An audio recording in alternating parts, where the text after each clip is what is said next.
Hi, Anja. How are you doing? Hello, Tansy. I'm pretty good. How about you? It looks like spring where you're at. Yeah, it feels like spring, a very wet, rainy spring.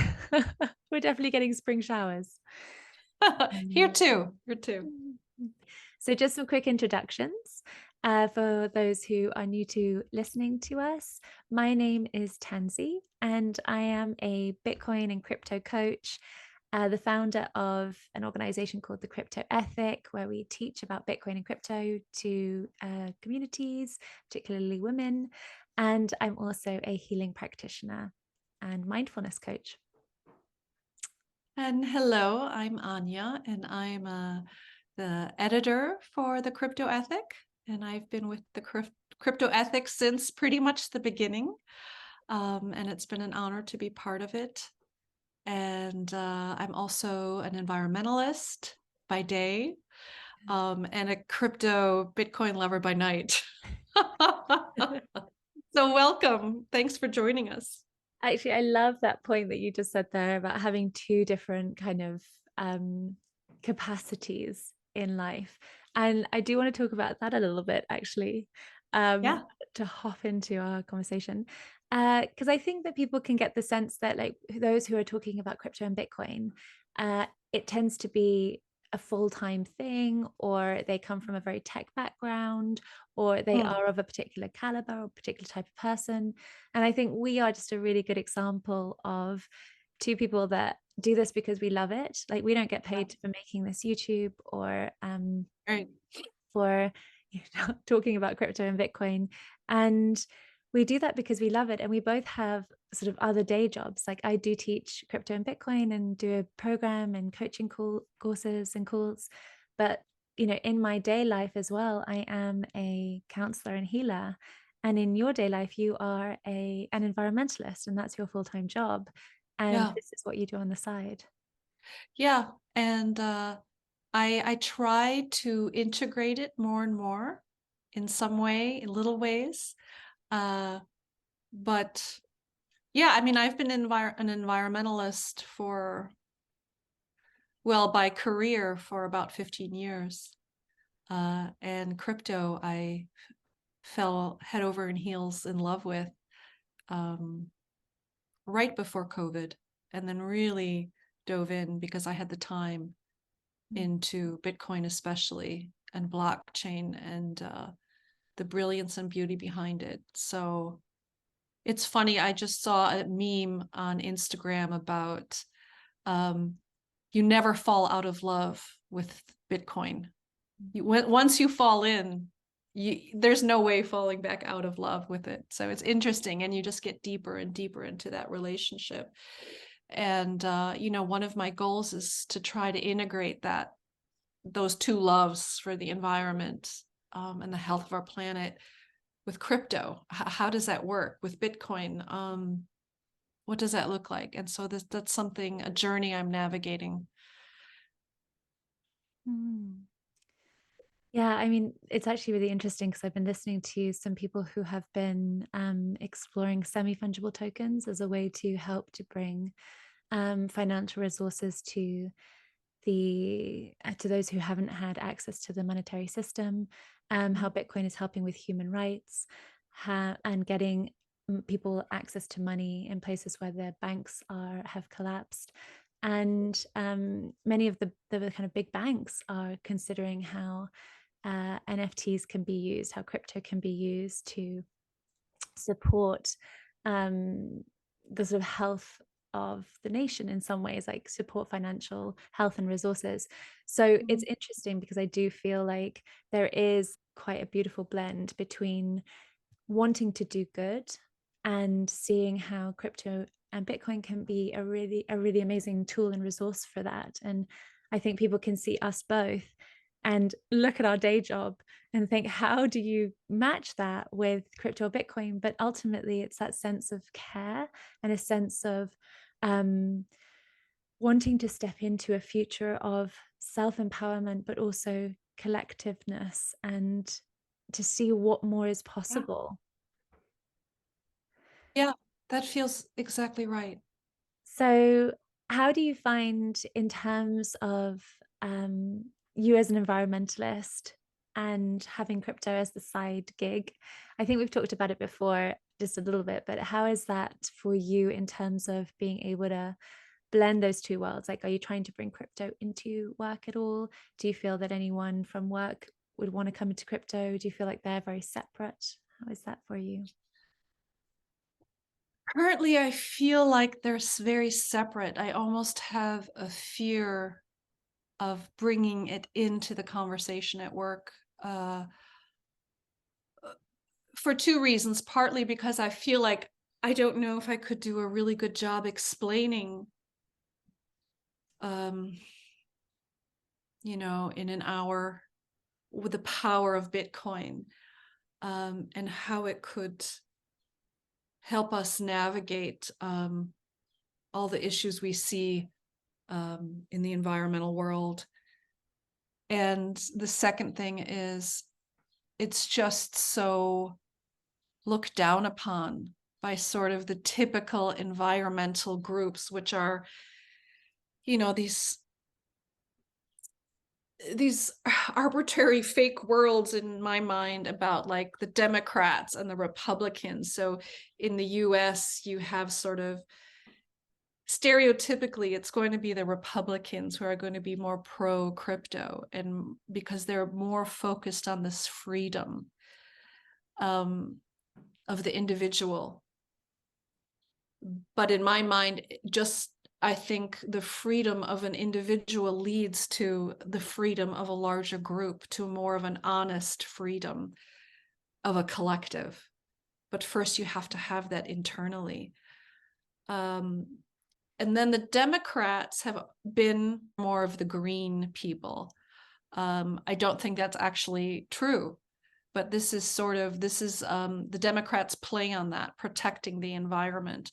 But I don't see that actually really happening.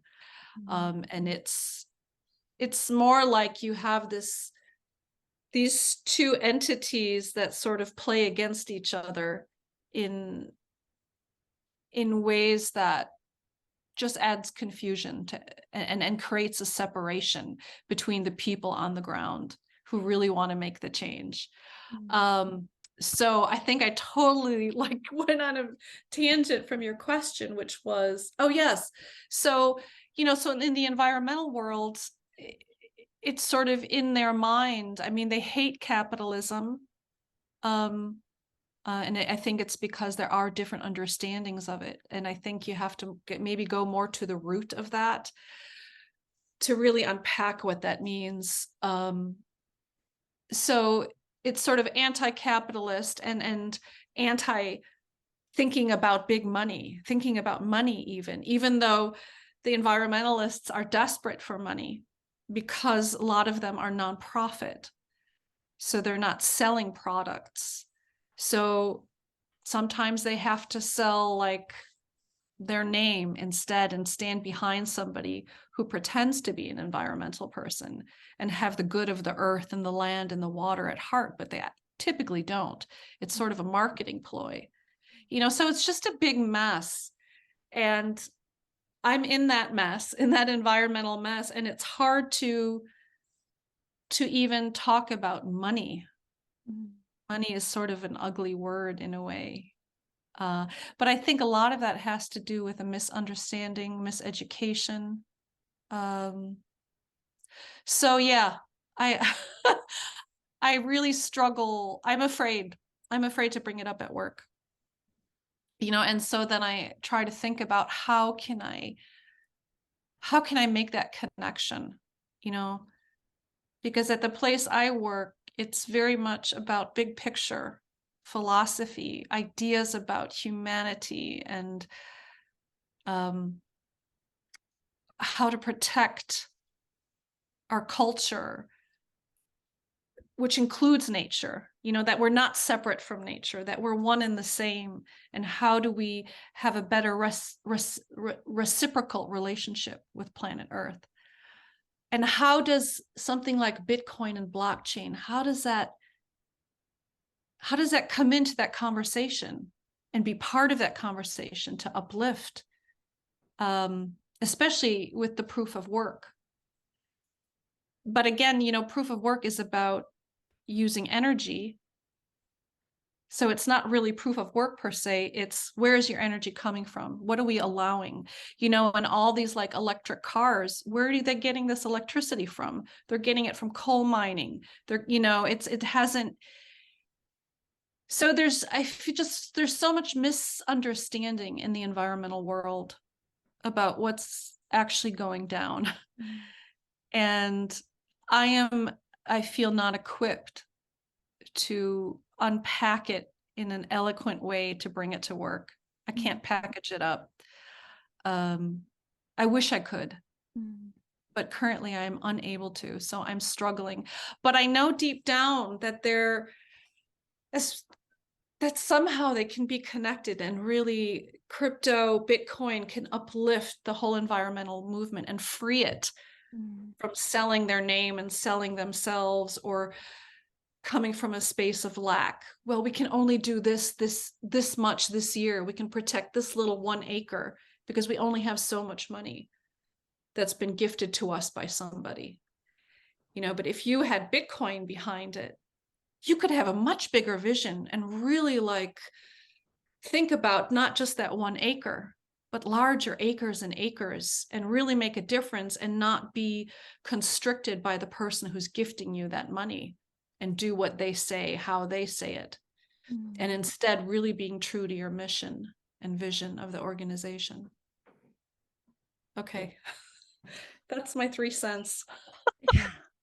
I mean, it's so interesting because you've touched on so many important points, and really just sort of also stripped away, or stripped to the heart of what really is kind of the problem of the environmental movement, is this hatred for money.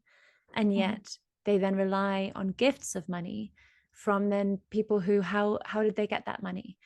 They then must have worked to get that money to then gift you and then have control over what you do. But you have to stay like broke, unattached to any kind of material world, like to the material world, in the physical, in the kind of monetary way, in the economic way, in order to protect the environment.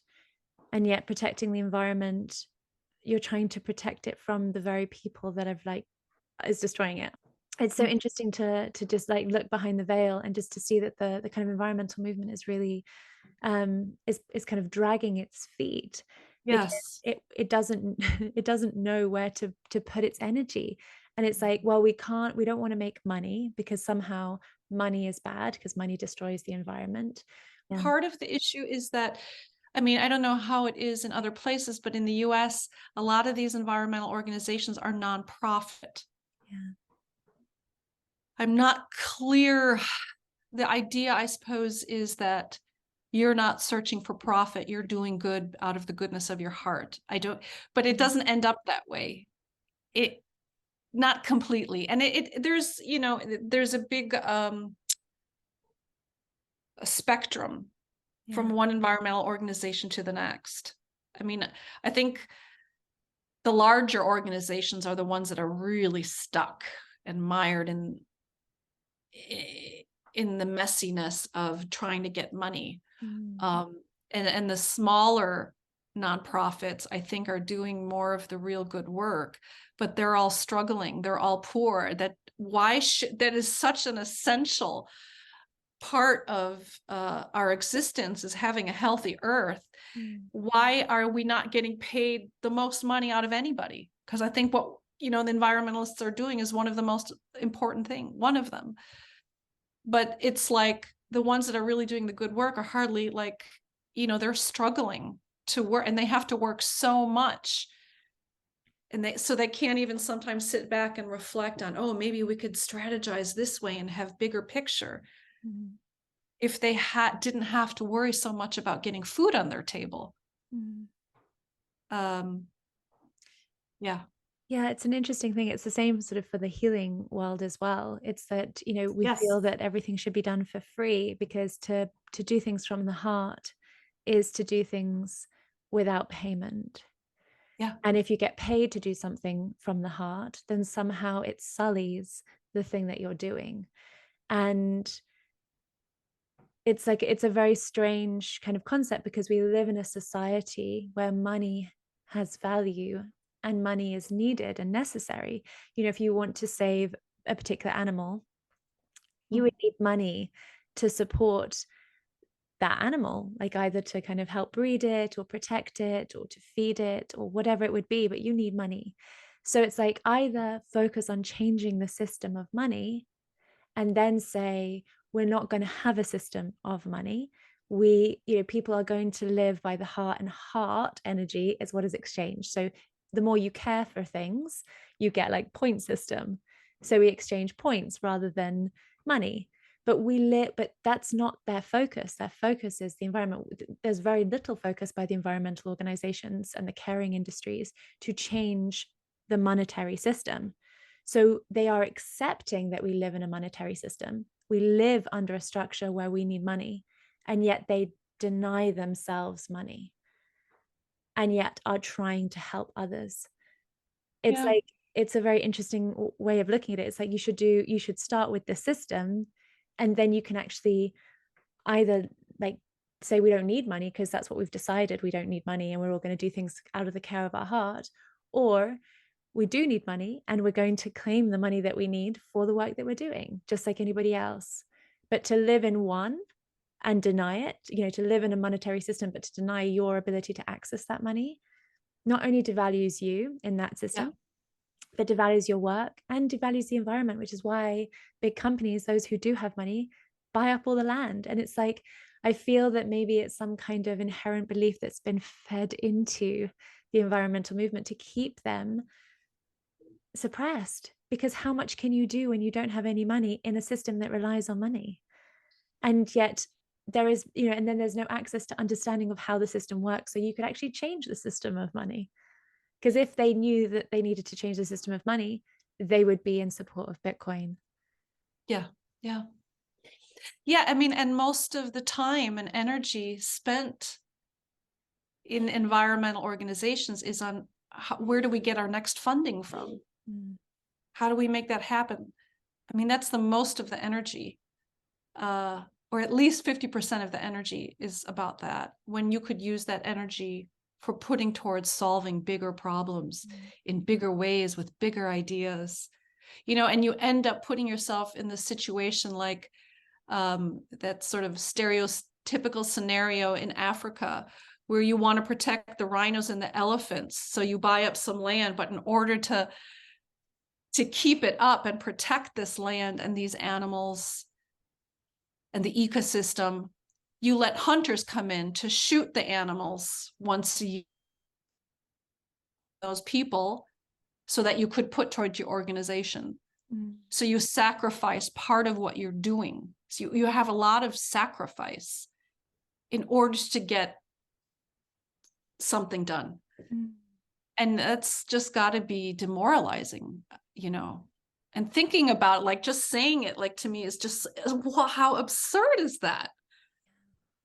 And Yeah, I'm very passionate about this. yeah, me too. And I was having this conversation with someone the other day as well, and I was saying how, is it that we need to all reduce our energy, or do we need to find better ways of producing energy, more Yeah. renewable ways that we can produce energy? And I said, is it going to be the environmentalists pushing against coal and oil that are going to be the ones that are coming up with a solution, are going to be building the technology, investing in the technology to find a better solution to create renewable energy? Or Yeah. is it going to be an industry that absolutely requires renewable energy to exist and to thrive? So for me, it's going to be the latter. And what industry in the world is so focused primarily on finding a solution to renewable energy across all different types of sectors? The only one I can think of is Bitcoin. Bitcoin. So it's actually in environmentalists' Yeah. best interests to recognize that it's Bitcoiners and miners who are putting all of the resources and money, because they make it, and they have an incentive to get renewable energy because it makes it cheaper for them to mine Bitcoin. They make Yeah. money. out of getting cheaper renewable energy. They make money out of doing that. So it's absolutely an incentive, huge incentive, more than any other industry, to create and fund technology that generates renewable energy to the highest level. There is no other sector that is looking to do it more so than Bitcoin. And if you left it up to the environmentalists, one, none of these things would have been created, because even solar farms and even wind farms are generated by for-profit organizations. And we see anyway the destructive qualities of those in a lot of those industries. And so what do the environmentalists actually achieve in terms of like the bigger picture protections? They're just playing catch up. They're like running around the world with sticky plasters and getting paid nothing for it. Because they care, they're not allowed to profit. And it doesn't work. Yeah, and I also want to add, like, I think the motivation for Bitcoinists and miners of Bitcoin is not just the financial aspect, but also, I mean, these are young people who have grown up with this awareness that we're destroying planet Earth, and we're, you know, all that comes with that. And so they're also motivated. They want to do this. They want to figure this out just because they want a better Earth. They want to have a beautiful Earth as well. You know, it's not just financially driven, but then in addition to this sense of knowing that we need to change how we go about protecting the Earth, they then also have the finance behind it. So this vision and heart, I think, centered sense, along with this money, is very, very powerful. And it kind of lies at the heart of why I call the organization the crypto ethic, right? It's like bringing heart into our understanding of, you know, making money, looking at new technology, thinking about possibilities, but, you know, through that heart, through that ethical lens, with an ethical lens, I guess. Yeah. Because it's really important. It's not to deny or, you know, to, if you're going to live ethically or sustainably or connected to the earth and your heart and caring, then you should absolutely not be a participant in our society in terms of, you know, your financial success. And I think that the young who are coming through recognize that they do want to live from the heart, but they also want to be successful. They're not going to sacrifice one or the other, which seems to be the choice up until this point. And I think for all environmentalists and for you and me, it's you know, it's been a real challenge in terms of balancing that act. It's like either you do something because you care, but you make no money, or you do something for money, but basically you have to stop caring. And it's like, why is that a choice? Yeah. Well, change is afoot. Yes. So I want to say to any environmentalist watching this, anyone who's in the caring professions watching this, like, you can do both. And it's important to do both. Like, unless we change the system of money, which I think is important too, focus on changing the system of money so that the heart is more present, the care is more present in that. But while we still live in this space, to claim the value that is yours so that we can make more difference. And to do that, you know, Bitcoin is a really important part of like recognizing how we can change the money system, how our money system works, and also about recognizing how you can still feel connected to others, how you can still want to do good work, and how you can still bring money in, without sacrifice, I guess, in the same way as the traditional space. Well said. Thank you for summing it up. Do you have anything more to add on that one? No, I would first need maybe a beer. Or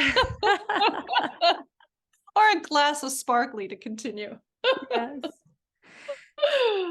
Well, I think it's just really important also to recognize that we are, you know, we are just like everyone else. Like, Anja is an environmentalist, works that. I am a healer, work that. And we both come to crypto because we love it. And we're not trying to push it on anyone. We're not trying to, we're not, other than like teaching the courses and the classes and the programs just to educate, we don't mind Bitcoin. We just see that there is a need to find something different. And we invest our free time in searching and supporting that solution. Yeah. So Wonderful. Thank you for this exciting conversation. yeah, you do. Alrighty. Well, I shall speak to you next week, and thank you Yeah. everyone for listening to this little video.